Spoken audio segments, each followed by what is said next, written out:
बस्तर के महान साहित्यकार लाला जगदलपुरी का 105वां जन्मदिन लाला जगदलपुरी पुस्तकालय में भव्य तरीके से मनाया गया। शहर की महापौर मुख्य अतिथि रहीं, जबकि कई साहित्यकारों ने उनके योगदान पर प्रकाश डाला। लाला जगदलपुरी ने हल्बी बोली में राम चालीसा और राम कथा लिखकर बस्तर की साहित्यिक धरोहर को समृद्ध किया। उनके भतीजे विनय श्रीवास्तव ने उनकी रचनाओं के पुनः प्रकाशन की योजना की जानकारी दी। साहित्यकारों ने उनकी रचनाओं को बस्तर की संस्कृति का आधार बताया। कार्यक्रम में साहित्य प्रेमियों और छात्रों की बड़ी संख्या में उपस्थिति रही। आज लाला जगदलपुरी जी का 105वां जन्मदिन है और शिक्षा विभाग के द्वारा, प्रशासन के द्वारा लाला जगदलपुरी जी के नाम से जो ग्रंथालय है वहीं पर ही मतलब आज उनका जयंती का कार्यक्रम मनाया जा रहा है। और बहुत ही गर्व और खुशी की बात है कि वो जगदलपुर के निवासी थे। उनकी बहुत सारी साहित्य और बहुत सारी ऐसी रचनाएं, बहुत सारी ऐसी कविताएं हैं जो हमारे बस्तर से जुड़ी हुई है। बस्तर के इतिहास को कहीं ना कहीं उन्होंने एक मुकाम तक पहुंचाया है। हमें बहुत गर्व और खुशी है कि ऐसे साहित्यकार जिनका जन्म जगदलपुर शहर में हुआ है और आज जो जगदलपुर का ग्रंथालय जहां आज हम खड़े हैं वो भी उन्हीं के नाम से है। तो और मैं उनके परिवार वाले को भी बधाई और शुभकामनाएं देती हूं कि वो ऐसे गौरवान्वित व्यक्ति के यहाँ जो साहित्यकार हैं उनके यहाँ मतलब जो सब उनके परिवार में है। तो मैं फिर एक बार पुनः सभी को मैं बहुत बहुत बधाई और शुभकामनाएं देती हूँ। 105वीं जयंती यहाँ जिला ग्रंथालय परिसर में मनाई जा रही है। हम लोग सपरिवार यहाँ पर उनकी जयंती मनाने के लिए उपस्थित हैं। सर्वप्रथम मैं जिला प्रशासन और जिला ग्रंथालय परिवार को इस सफल और लगातार होने वाले आयोजन के लिए हृदय से बधाई देता हूँ। और लाला जगदलपुरी जी की जयंती के अवसर पर यहाँ उपस्थित सारे साहित्यकारों, मंचस्थ महानुभावों और उपस्थित श्रोताओं सभी को हृदय से बधाई देता हूँ। उनका जीवन एक प्रेरणा रहा हुआ है सभी के लिए। लाला जी के ऊपर तो जितना कहा जाए उतना कम है, लेकिन आज मैं युवा वर्ग से और युवा रचनाकारों से उनको अनुसरण करने का आह्वान करता हूँ।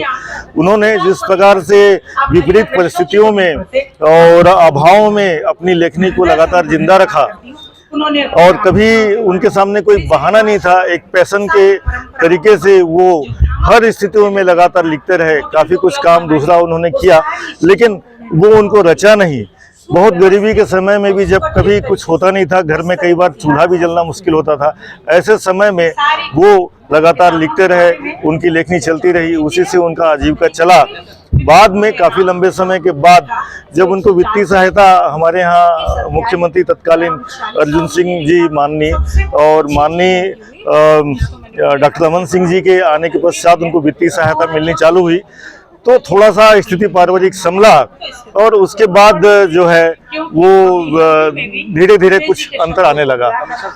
आज की स्थिति में जो युवा हैं, छोटी छोटी सी दिक्कतों को लेकर के सारी सुविधा होने के बावजूद जो अपनी लक्ष्य को पूर्ति में बहाना बना लेते हैं, उनके लिए मैं लाला जी के जीवन को प्रेरक रूप से अनुसरण करने का आह्वान करता हूं इस अवसर पे।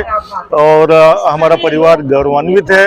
मैं खुद अपने आप को ऐसे परिवार का हिस्सा मान करके बहुत ही गर्व महसूस करता हूं और उनकी कृपा से ही, उनके आशीर्वाद से ही आज की डेट पे मैं लगातार पिछले 3 वर्षों से मेहनत करके उनकी अप्रकाशित और बिखरी हुई रचनाओं को, जो 50 साल पहले, 60 साल पहले कहीं छपी थी, किसी डायरियों में सिमटी हुई पड़ी हुई थी, कहीं किसी पत्रिकाओं में फैली पड़ी हुई थी, उन सबको सहेज करके, खंगाल करके उनकी 4 पुस्तकों को पाठकों के समक्ष लेके आ पाया, जिसमें से उनकी आंचलिक कविताएं समग्र हैं और बिखरे मोती है, बस्तर माटी गूंज पहले आ चुकी थी, बूंद बूंद सागर है, बाबा की भेंट है, ये 4 किताबें उनकी अभी आज विमोचन हुआ है। इसको प्रकाशित किया है लिटिल बर्ड्स दिल्ली ने।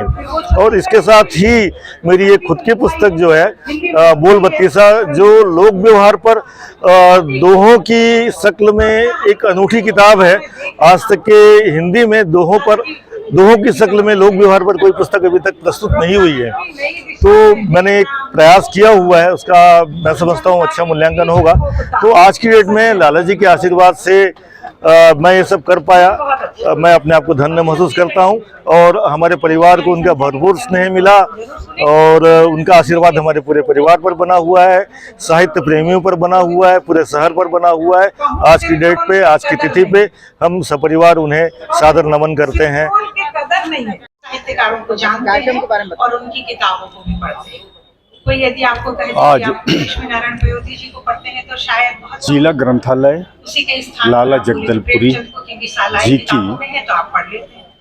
और अपने 105वीं जयंती उसके कारण का आयोजन इस प्रकार का एक साहित्य माननीय सभा को हमेशा महापौर होना चाहिए स्थानीय, जिसमें हमारे श्रीमती सफीरा साहू जी के मुख्य अतिथि में वो अपनी बात एवं मैं सीधे विषय पर अध्यक्षता शिक्षा समिति के रचनाओं पर मंच संचालिका सभापति रंजीत कौर और श्रीमान योगेंद्र पांडे शरद गौड़ की अध्यक्षता में प्रकाश जाला, आयोजित हुई मोतीवाला जी और विशेष रूप से क्लासमेट हैं और उनको इस सुनना मैं हमेशा बहुत पसंद करती हूँ। कार्यक्रम में विजय सिंह जी संग्रहालय भोपाल के अध्यक्ष श्री बामनकर जी विशेष अतिथि के तौर पे थे। तो यहाँ बस्तर जिला के नगर पालिक निगम के वरिष्ठ कवियों, उसके बाद रचनाकारों, ये सभी की उपस्थिति में ये कार्यक्रम हुआ और लाला जगदलपुरी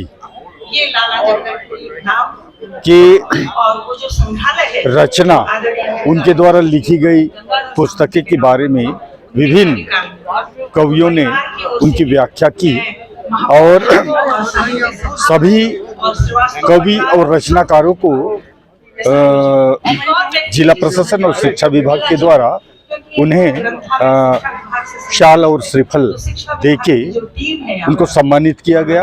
साथ ही जो प्रतियोगी परीक्षा में 61 बच्चे इस लाइब्रेरी से चयनित हुए हैं और हाल ही में छत्तीसगढ़ पीएससी में 2 छात्र, एक मुन्ना कश्यप और एक विनोद नाग, ये द्वितीय श्रेणी राजपत्रित के पद पे चयनित हुए हैं, उन्हें भी सम्मानित किया गया। साहित्यिक कार्यक्रम में शहर के ही राष्ट्रपति पुरस्कार से सम्मानित उर्मिला आचार्य जी, उसके बाद सुभाष पांडे जी और विजय सिंह जी और डॉक्टर सुषमा झा, ये सभी ने इस कार्यक्रम में अपनी प्रस्तुतियां दी।